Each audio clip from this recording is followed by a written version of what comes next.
everyone, Brianna here, steward of the Music Therapy Marketplace, and I am joined by Rachel Rambach.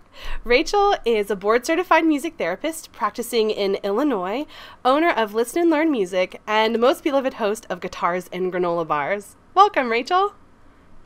Thanks for having me, Brianna. Oh, this is so exciting. One of my favorite parts of working with you guys as contributors is getting to ask you all of these questions. Yeah. Well, let's start off with a bang.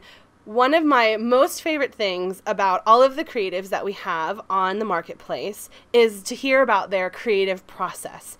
So tell me a little bit about your creative process. Well, I would say that the number one most important aspect to my creative process is separating it into tasks or breaking it down into tasks, because I am an idea person. I am always coming up with these ideas for things that I want to implement, whether through my private practice or through my online business. And there's just way too many things. And so, I keep track of all of them and I like to work on all of them, but I have to prioritize just because I don't have enough hours in the day to do all of them. And it's easy to get overwhelmed when you have all of those ideas and projects. And I know that you know that feeling, being a private practice owner yourself and having an online business. Yes. So what I do is whatever project I'm working on at the time, I take that and I break it down into the very, very smallest possible chunks. So like things that I can do in 20 minutes, because in all honesty, my day is like little tiny 20-minute sections here and there that I can fit stuff in. And that hasn't always been my process. Before I had kids, it was more like, I had an entire day to work on something, or I would work until 2 a.m. and finish an entire project in a day, but I don't have that option anymore. So now I've come to find out that by doing that, by having each tiny little task broken down on my to-do list, that it's much more manageable and I don't procrastinate and put it off. Mm-hmm. So, for instance, when I was writing my songbook back in May, that was a huge project. Not only was I writing the songs, but then I was also having to create sheet music for each song and then record each song, create the instrumental version of each song, upload it to my storage online, and all of these parts to this project.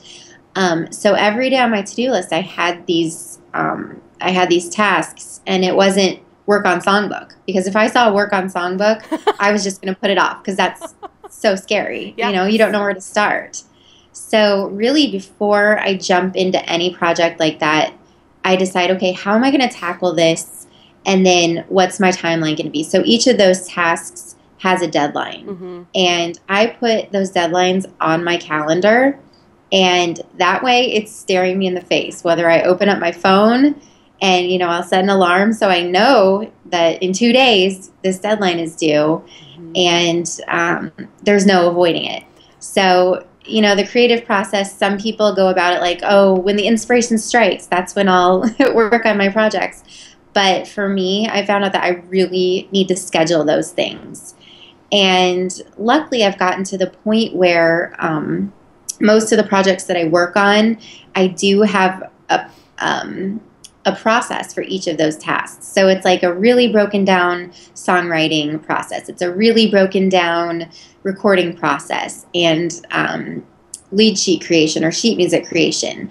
So each of the processes I've really fine-tuned over time. So now it's just a matter of deciding what the order is going to be and when I need them to be done. Mm-hmm. So I know it sounds very systematic, but really that's kind of the only way that I'll complete those projects. That's really incredible, because I know for me personally, on the big projects, like when I was setting up the marketplace, I had a checklist of things that I needed to do to keep all of the plates spinning at the same time. But then that didn't transfer over into my real life. So like the laundry or the other things, like that systematic transfer hasn't quite happened yet. But that's the only way the marketplace could have made it online is right. by creating that very systematic, it's not warm and fuzzy. Like, you need to get it done. No. Check Yeah. this off the list. Exactly. Yeah. Exactly.